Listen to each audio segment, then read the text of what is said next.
Just how concerned should you be about the Dallas Cowboys run defense? All that and more in this episode of the Locked On Cowboys podcast. You are Locked On Cowboys, your daily Dallas Cowboys podcast. Part of the Locked On Podcast Network, your team every day. Locked on Cowboys. Locked on Cowboys. Welcome back to the Locked On Cowboys podcast, part of the Locked On Podcast Network, your team every day. We want to thank you for making us your first listen of the day. I am your host, Marcus Mosher. You can follow me on Twitter at Marcus_Mosher. Joining me today, as always, is Landon McCool. You can check him out on Twitter at McCoolBCB.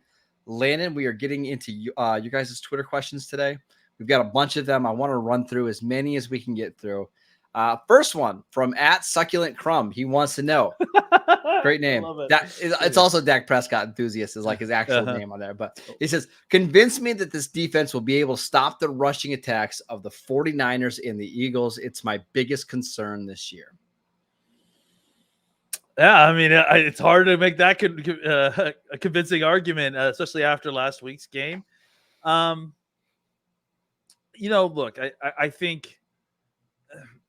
I think that the 49ers and the Philadelphia run games are something that Dan Quinn must have spent the offseason having nightmares about. Not so much the Arizona offense, right? Yeah. So I tend to think that they have, a lot more singular focus on trying to stop those run games.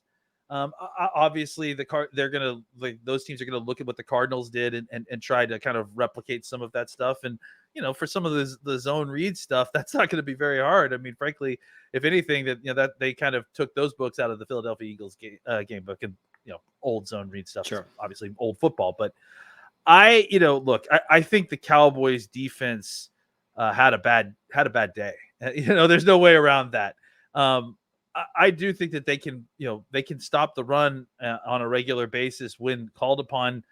They didn't do a good job. Now, the real problem here is that not very many teams have stopped the Philadelphia Eagles run game. Not very many teams overall have stopped the 49ers run game.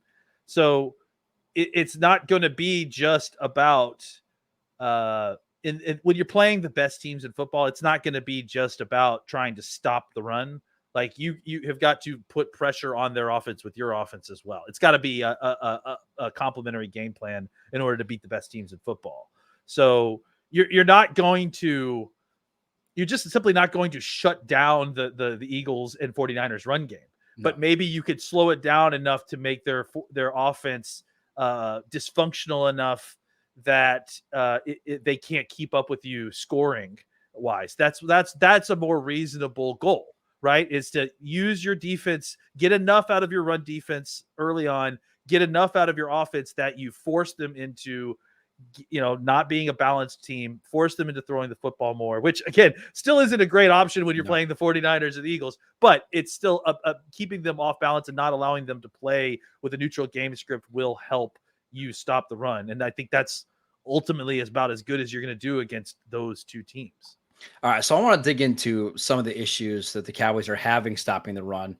Sure. If you had to place a percentage of the blame either on coaching, the defensive line, or the defensive tackles, linebackers, whatever, who would you assign the most blame right now for their run stopping woes? Well, I would say that, performance is an issue right now. Like I think that the problem that we've seen is guys, losing integrity on the edge, losing leverage, playing with the wrong leverages, and getting caught up inside in trash. And I also think it's partially as well, teams taking advantage of an aggressive defense trying to get upfield and using the kind of misleveled rush levels, like the fact that you've got one player too far upfield and the others at the line of scrimmage, which creates space for running backs and quarterbacks to run through. To me, all of that is assignment based and technique based, and so you give like a 75% player, 25% coach thing there. I guess that's kind of random numbers, but that's generally my thought process. Is the coaches have got to get that into them. I have a feeling the coaches have told them the correct techniques and leverages, and they, Dante Fowler decided to put his head down and run into the guard 3 yards behind the line of scrimmage instead of paying attention to what was going on past him and the edge that he was supposed to defend. But so I would say that right now that was what we saw, especially since what we saw was on a play-by-play basis, pretty good defense, but they allowed like 6 big plays, so that to me seems like blown assignments for the most part. And that's, like I said, 3/4 on the players more than the coaches. I will say, I thought the defensive tackles played poorly on Sunday. I don't think they were necessarily as bad as what people were claiming. To me, it's the second level defenders. The problem, I don't want to just say the linebackers, because there's a lot of safeties that end up playing in the box, including Ron Curse and Donovan Wilson, who I thought really struggled. I've got a stat from you. This is from Aaron Schatz. He said, the Cowboys have problems with runs at the second level. They've stuffed 28% of running back carries for 0 yards or a loss, which is 4th in the NFL. But on second level runs, they're 29th in the NFL, basically runs between 5 and 10 yards. And I think this plays out. It feels like once running backs get to the second level, whoever, whether it's Van Der Esch, Damone Clark, Ron Curse, Donovan Wilson, Marquise Bell, they're just having a hard time not letting 3-yard gains turn into 8-yard gains. It's hard for me to blame a 200-pound linebacker for not being able to take on a 300-pound guard, and that's why I guess I'm more blaming that on the defensive tackles is what. Sure, but that's one of the knocks that you have when you play all these safeties is you're going to have some lighter boxes in just terms of weight, but if you can make up for it in other areas, it's worth it. Yeah, and the way you make up for it in other areas is scoring more points. So they have to throw the football more. I mean, sure. Yes, but at the same time, the defense can't give up what they gave up 189 yards in the first quarter of this game. Like, you can't do that. No, absolutely not. I mean, look, there certainly isn't anyone defending what the defense did in the first half. But I also think that you can give up a lot of running yards and still win the game, or you can give up running yards early and still kind of get them into a game script that's more attuned for what your defense is supposed to be doing.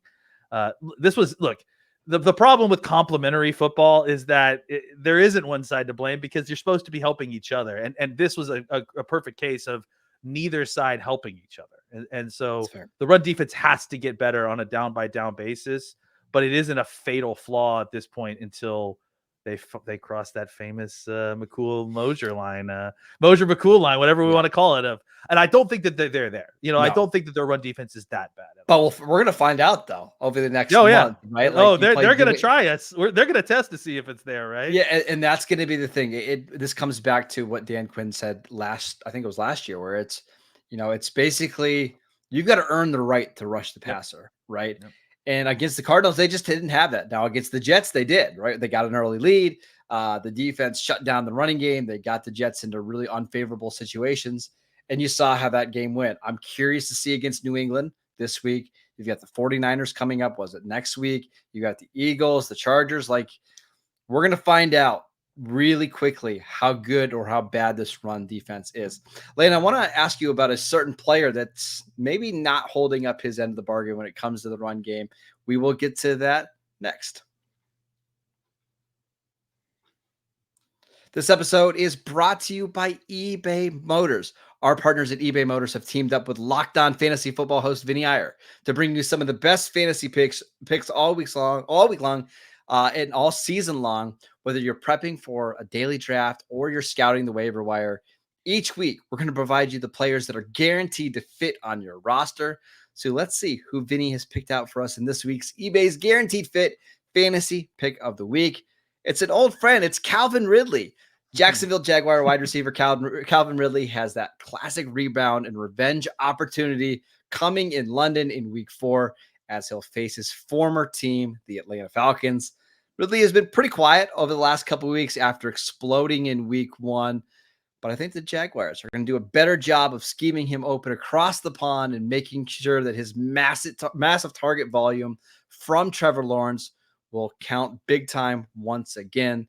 Vinny Iyer from Locked On Fantasy Football is going to help you win your fantasy championship, and eBay Motors knows that a championship team is about each player being a perfect fit. The same is true with your vehicle. With over 122 million parts for your number one ride or die, you can make sure that your ride stays running smoothly. Brake kits, LED headlights, roof racks, bumpers, whatever your baby needs, eBay Motors has it. And with eBay Guaranteed Fit, it's guaranteed to fit your ride the first time, every time, or your money back. Plus, at these prices, you're burning rubber, not cash. Keep your ride or die alive at ebaymotors.com. eBay Guaranteed Fit only available to U.S. customers. Eligible items only. Exclusions apply. Welcome back to the Locked On Cowboys podcast. We are answering your Twitter questions today. Landon, let's get into this one from our good friend Goran, and every day or here on the Locked On Cowboys podcast. He wants to know, what are your thoughts on Damone Clark, linebacker, through the first 3 games? Well, it's been a pretty small sample size, to be honest. He didn't play a ton of snaps in the second game. In fact, I think he played like less than 20 or something like that. 17. Yeah. So I will say that I think that he did not play a great game last week. And, you know, most defenders did not. No. I think that he's still learning it. You know, he's still, look, I mean, again, we've stressed this before. We've kind of forgotten to keep bringing it back up, but this is still kind of preseason for some of these guys, right? Like, so guys like Clark, who you're trying to get them to take another step, they're kind of getting back into the use of the speed here again. And so I'm not, his play has been bad. Let me put that out there. His play so far has not been good. And he needs to get better. I'm not hitting the panic button yet because I've seen him. He's 23. Perform. He's pretty young. Yeah, he's 23, and I've seen him perform very well in training camp, and he was really flying around and producing in training camp. So I'm going to continue to give him a little bit more area to grow, but he is definitely, I mean, look, not to sugarcoat it, he is definitely one of the main culprits here of the issues at the second level. I mean, I don't think that Leighton Vander Esch has played exceptional, but I think he's been solid for the most part. And I think that where you've had issues is that other linebacker spot. And Marquise Bell has been very good. I mean, I don't want to take away from him or anything like that. And but there are times when having a 200-pound linebacker out there is a problem, especially if you're playing your only real linebacker on the edge and they decide to pin and pull you on that. It's like, so I think this is multifaceted. I think Damone Clark's still getting his feet underneath him. I think the Cowboys defensive coordinators are still trying to figure out what is the best way to deploy their second level and how do you fit them with the gaps that the defenders are playing in front. What do you do when you have a 5-man surface versus a 4-man surface and that sort of thing? So I think the Cowboys are still trying to work on that, but they need Damone Clark to play like the guy that we saw in preseason and well, not in preseason, but in training camp. Yeah. I mean, because they just don't have a lot of size at linebacker outside of him and Leighton Vander Esch. They kind of need him to be, a dude. And I've got 3 takeaways. Number 1, I'm not overly concerned. We're 3 games in. He missed all of training camp last year. In a lot of ways, this is still like his rookie year, just kind of a continuation from last year because he's been banged up. The second is, if you're just being honest, he's probably been their worst starter right now. I'm trying to think who would have been a worse starter. I'm thinking when I think about the 2 most disappointing players coming back from last year on defense, right now it's Damone Clark. On offense, right now it's Peyton Hendershot. Yeah, I agree. The third thing is because I was watching his tape this morning, kind of getting ready for the show. It's a bummer, but I think DeMarvio Overshown would have played a lot over Damone Clark right now. And I think that injury was bigger than maybe we even thought at the time, because I just think maybe Overshown is the guy that they drafted to be that weak side linebacker that can run sideline to sideline and make plays. They just don't. If Damone Clark doesn't work out or he's struggling, I don't know what the option is to bench him, because somebody asked us about Devin Harper. I don't think you're benching Damone Clark for Devin Harper. And if you're getting run on, I don't think you're playing Marquise Bell instead of Damone Clark. So I don't know. I don't know what the solution is here. I hate to be a downer here, but obviously I think Overshown would have had the same problems. In fact, I don't know where you would have drawn a line between what Marquise Bell has done so far and what Overshown would have done so far. Well, I mean, Overshown's quite a bit bigger though. but not that much. No, That's but the thing. he's not that much bigger. But he's not much bigger than Devin Harper either. You know what I'm saying? Like, that's the difference, is that we need Damone Clark to play better, because Damone Clark is 245 pound, freak of nature athlete. And beyond that too, is faster than all those guys. So athletically, he is that guy. I don't think it's a matter. And I think the problem that we're having on the second level is getting off blocks. It's not reading the play and pulling the trigger or coming downhill or not being able to get out to the corner. Well, and that's my question, is like, at what point do the Cowboys look at their linebacker room? Let's say they have the same issues this week. Do they feel like, hey, we got to go call Anthony Barr, bring Anthony Barr back to help our run defense, or get whatever linebacker? Like, do you think we're almost in that stage right now where they've got to bring somebody else in? I mean, again, this is coaching problems, right? When you do that, you lose the ability to get to the outside because you suddenly drain you have one less very athletic defender. It's pick your poison in some ways, right? It's like, would you rather, take the death of by getting blockers up to the second level and not being able to get off the blocks as often as you'd like, or would you rather take the shots because you have an old linebacker who can't hoof it out to the edge in time, and you got people beating you out on the outside? I think that this is a situation where if the Cowboys can clean up things a little bit, they're going to get better performance inside.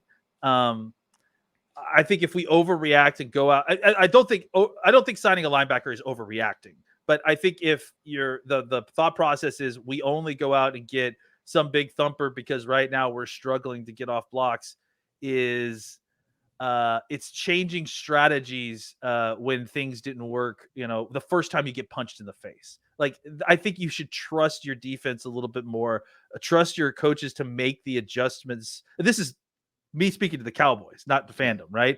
They need to trust their coaches can make these adjustments and give them an opportunity to.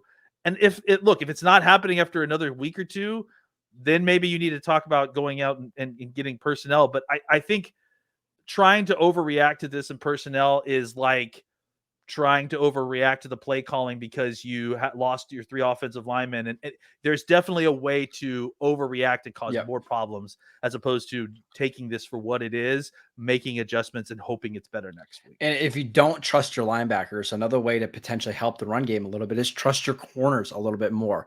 Bring a safety down, helping in the box, or, maybe try to load up the box a little bit more. Maybe play more 3 linebackers if you want to play Damone Clark, Leighton Vander Esch, and pick one, Marquise Bell, or more 5-man fronts, or more 5-man fronts, more right? Like bigger defensive tackles. Like, honestly, play some 3-4. Like you could play Parsons as a stand-up, off the ball line, but not like an edge guy, right? You could play DeMarcus Lawrence as an edge, and just have 3 interior defensive linemen like Osa, Golston, Hankins, and I think that would help as well.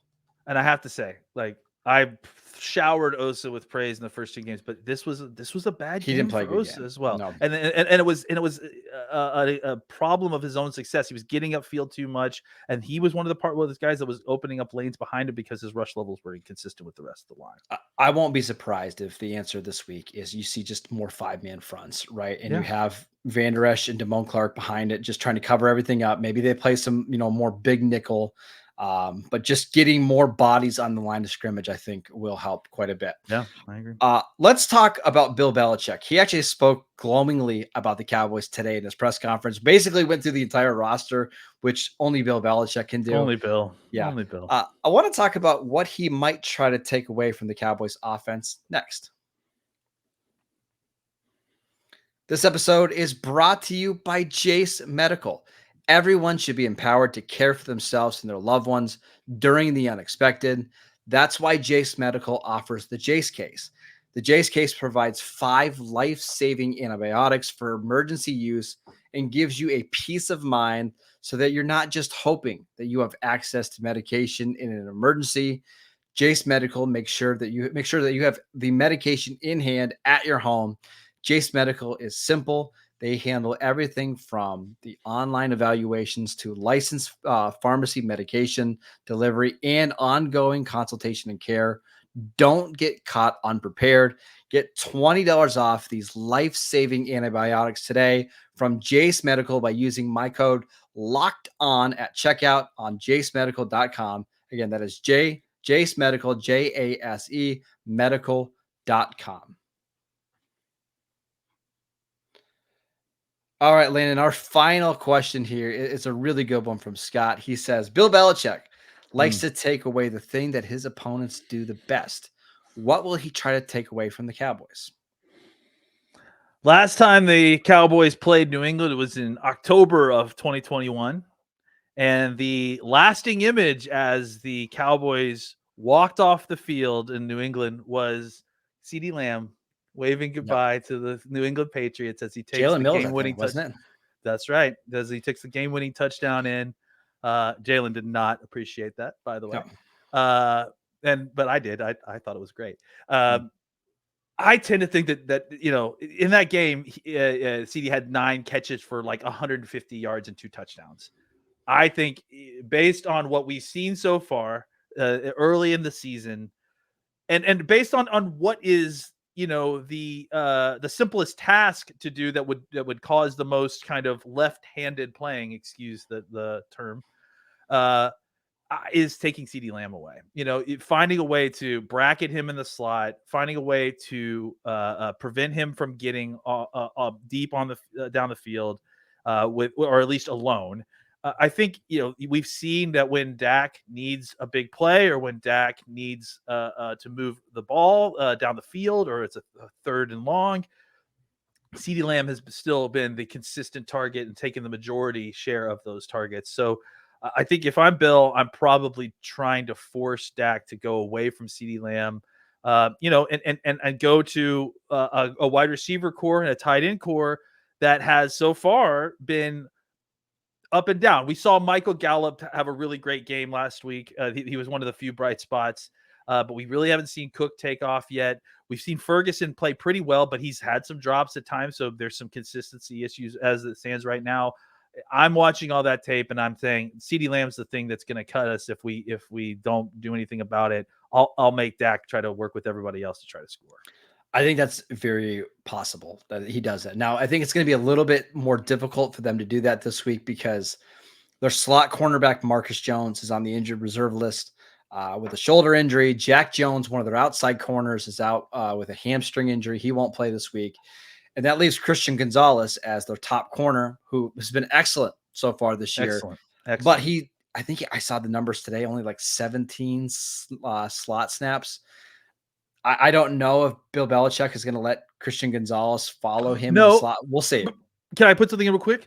But this is what Bill does. Bill doesn't take his best corner to bracket. Bill takes his second corner to put him on there and then brackets it with the safety and then puts his best corner on their second best. The problem is their second best corner is probably Miles Bryant, who is small and not big. Yeah, the Washington kid, right? Yeah, the Washington kid. Yeah, that's their slot corner right now. So I don't know. More so to put a safety on top. I would be punching CeeDee Lamb in the face every single time he tried to run around if I was New England.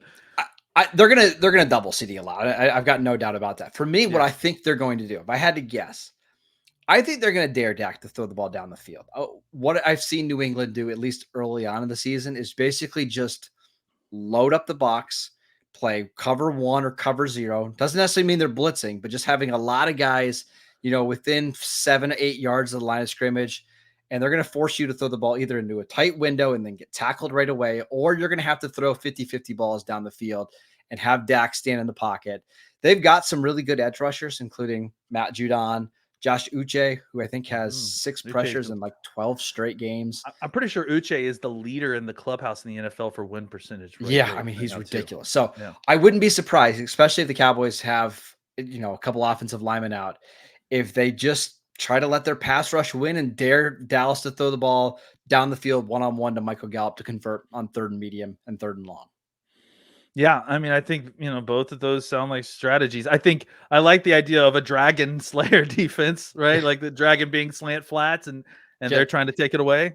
Just basically having safeties sit right where you're going to throw a slant. And, you're going to have to try to figure out something else. Keep throwing it to the flat or buy time in the pocket and try to make plays after after the play is basically over. I think if Dallas can play, like, look, we'll see what the offensive line situation is. But if Dallas gets 2 of these 3 guys back, I think that's a winning game plan for the Cowboys, because Dak is so good against the blitz. And last 2 years ago when they played New England, they tried to come after him too. And Dak, I think we mentioned CD's day, but I'm pretty sure Dak ended up with almost 450 yards passing that day. So I do agree that is the way I would test out those waters for sure, because that is, when we've seen this offense get stagnant, it's when they are under pressure and they don't have answers, right?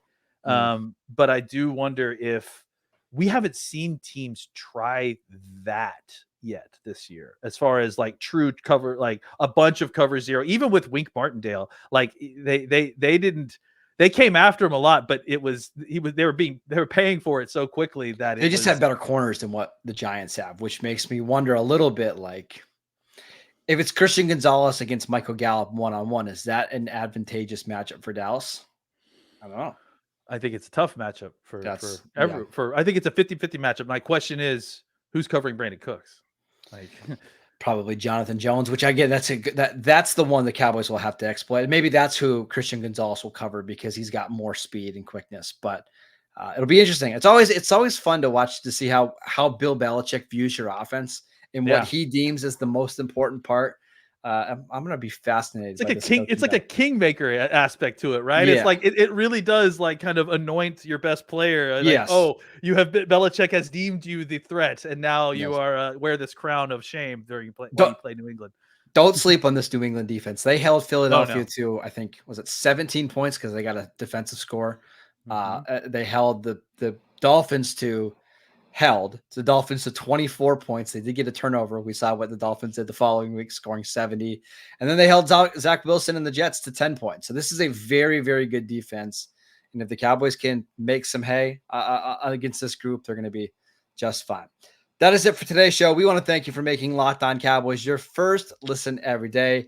On tomorrow's show, we've got a crossover show with Mike Debate from Locked On Patriots. So make sure you guys tune in for that.